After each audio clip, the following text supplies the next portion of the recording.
ఆస్తులు ఉన్నాయి, ఎన్ని వేల కోట్ల ఆస్తులు ఉన్నాయి, సర్వసంగ పరిత్యాగం చెప్పుకునే దుర్మార్గునికి చెప్పండి. అదే మనం సమ్మక్క సారలమ్మకు మొక్కితే వానికి మనసులో పడతలేదు చిన్నజీయర్ గానికి. ఎందుకంటే పైసలు బ్రాహ్మణ్ దగ్గర ఉండాలి, ఇవాళ కోయ జాతుల దగ్గర ఉండొద్దు కదా, బీసీ ఎస్సీ ఎస్టీల దగ్గర ఉండొద్దు కదా, శూద్రుల దగ్గర ఉండొద్దు కదా. నేను ముట్టుకోనని ఇప్పటికి మీదికెళ్ళేస్తాడు వాడు. ఎవడు వీళ్ళంతవరు గోదావరి జిల్లాలకు చెందిన బాపన్న కొడుకులు. ఇలా తిరుపతిలో మొత్తం అన్ని పూజార్లోడు గోదావరి జిల్లాలకు చెందిన బ్రాహ్మణ ముండా కొడుకులు.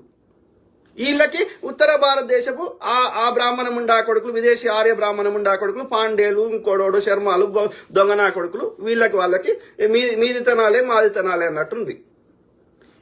ఇది నడుస్తున్నది. గోదావరి జిల్లాలకు చెందిన బ్రాహ్మణ ముండా కొడుకులు మన దక్షిణ భారతదేశంలో చెడబుట్టిర్రు.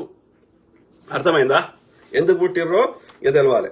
సో దే ఫస్ట్ ఏమంటారు, భూపతి రాజు